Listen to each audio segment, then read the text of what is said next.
Hello, everyone. Welcome to Developing Palates. I'm Aaron Loomis coming to you from the Drew Estate Studio. With me today is Jiunn Liu, Seth Geis, and from the Bastani Studio, John McTavish. How you guys doing?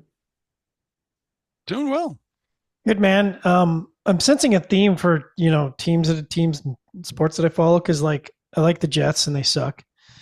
I like Ferrari, Formula One. They just continually find ways to shoot themselves in the foot. I'm sensing a theme here. Who's good now? Like in the F1 world, like which brand? McLaren McLaren. and Red Bull. Hyundai? Well, Max Verstappen, not Red Bull, but Max Yeah, it's Max Verstappen. Verstappen, not Red Bull. Yes, Yeah. he's And dragging there's Red Bull. a little bit of Mercedes is okay. A little bit of little Mercedes. Yeah. Hmm. So Hyundai still has and Kia has still a bit of a ways to go. Yeah, they have to make it into the field first. Cadillac's going to beat them, so they got Yeah. way to go. Yeah. All Speaking right. of cattle, Oh, go ahead. my sister got an Escalade, Mm. Ooh, and Is it dude, air the rice it's a big suspension. vehicle. is it the V? Yeah, she got a B because I told her to get the B and don't be a Nice. bitch and don't get some other All non right. B. Anyways, that air rice suspension is awesome. I didn't realize how much of a difference it actually made in the car, especially that freaking massive. Yeah. Plus, it Like hauls riding ass. in a waterbed or what? Yeah, like super smooth. And then I got into my little Acura and I was like, oh. I was like, oh, okay, this is what normal feels like. Yeah. All right. All right. Today we are talking about the Tatuaje Pork Tenderloin 2025. Cigar is Robusto-ish, 5 and an eighth by 52. Comes out of the My Father factory in Nicaragua. Wrapper is Connecticut broadleaf. Binder is double Nicaraguan. Fillers from Nicaragua. Blended by Pete Johnson. Price point is $13. Cigar was released in May of 2025, and we picked these cigars up from Blue Smoke of Dallas. So if you happen to be in the Dallas-Fort Worth area, be sure to stop in for a cigar and say hi to Jay for us. All right, with all that out of the way, June, take us through your experience with this cigar. Yeah, I thought those were all good. I rated it good average, medium full body, medium strength overall, except for the last third.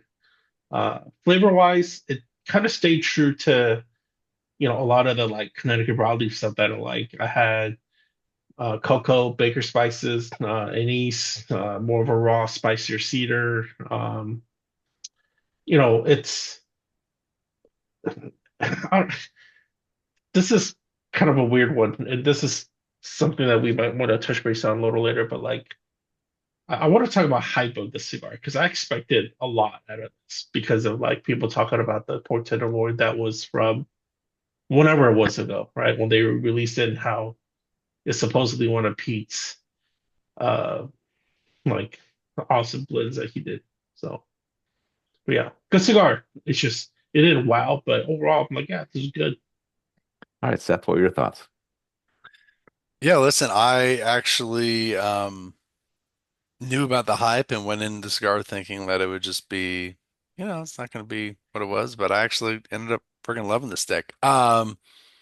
Cocoa, earth, seasoned wood, um, baking spices. It's like medium full strength and body, a little bit of pepper, cocoa, rich earth. It just had a really complex and wonderful profile. Amazing burn, great draw. There was a time actually halfway through I was smoking it. I was like, were these made at my father or were these made in Miami? Because Pete's Miami stuff is fantastic. And typically the stuff coming out of my father is not as superb. But this actually was, I was like, really? This is coming out of my father? So I loved it. Thought it was great. Um, Wish I had more of them, but I didn't do it because I didn't think they'd be. John?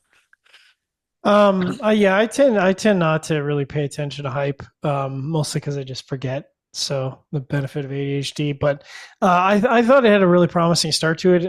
Kind of heavier notes like nutmeg, earth, baking spices, which at time are medium full, some creaminess, really nice tobacco notes. Is a good start.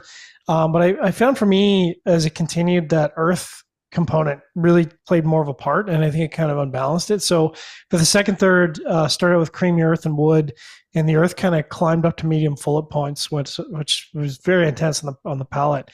And then through the last third, more of that creamy earth, and then there was a really sharp tannic wood on the finish, and that came with some bitterness as it continued. So you kind of get a combination of meaningful earth, tannic wood, and bitterness. The last third just wasn't pleasant to smoke at times. Like Seth said, I did do a double take on the construction because it was excellent, and just had some occasional issues with my father and no issues with the Miami factory. So good to see that the construction is perfect. Overall, I think pretty average for me. What about you, Aaron?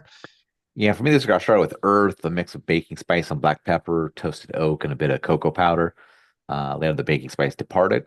Second, third saw some creamy leather join in and some mustiness. And then the earth took a slight lead in the profile and the pepper mellowed a bit. Final third saw the oak and the earth become even again and the pepper mellowed a bit more. Um, it's had a good start with a good combination of flavors. Second, third, though, took a step down as the earth took a slight lead in the profile and the pepper mellowed.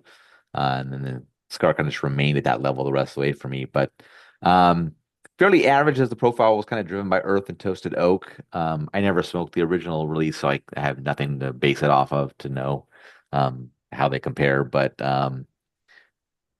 I just don't see it as a cigar I'm really gonna come back to. Doesn't do anything to really excite me. So and I don't know that they're even available anymore. So it's not a big deal. All right, let's get into the scores. We're going to start at the top with Seth at 8.08. Jiunn gave it a 6.72. I gave it a 5.85, and John gave it a 5.75. So Seth, how'd that 8.08 matchup for you? Yeah, listen, I absolutely loved it. As I said, I wasn't gonna live up to the hype, and then to be honest, I couldn't even remember about it. And then so I was like, I'm just not gonna do it, and kind of regret. But as you said, there's no point in even worrying about it because I wasn't even gonna look because I was like, they're gone, and I'm not gonna go down that road. Yeah. So All right, Jiunn, 6.72. Um, Good score. I smoke it again, but uh, probably won't because these are probably sold out, I'd imagine. Yep. Yep. Yeah. My 5.85 matches up well. It was above average flavor profile. Construction got a couple knocks, wavy burn, slightly tighter draw than I prefer. So kind of took it below the sixes, but otherwise I'd be kind of 6.1 or so for it. But it's fine. It's just but now you'd have to chase it down and stuff like that. It's not good enough where I'd want to do that. All right, John, 5.75. Yeah, it's fine. Average overall for me. I wish the first third had carried into the second third. I probably would have been in the mid sixes if it was. But as it stands, I wish I had the experience that Seth or Jiunn had, but I didn't. So All right, any final thoughts from you guys on this? this just goes to show I could probably look it up. I can't remember if he had pork tenderloin, the bands. I don't th on the I original don't think one. so. I think they I were don't th just in the wrap in the paper wrap. thought it was something like that. I really liked how he had the pork tenderloin written just in fine print on the band. I thought it looked Yeah, really sharp and was good look. yeah. All right. Wherever you're watching this video, be sure to like and subscribe, but check out the full written review on the website, developingpalance.com. Follow us on all the social media channels, and you can catch all of our review recaps on podcasts, so iTunes, Google Play, and Podbean. Thank you for tuning in. We will catch you on the next one. Tatuaje.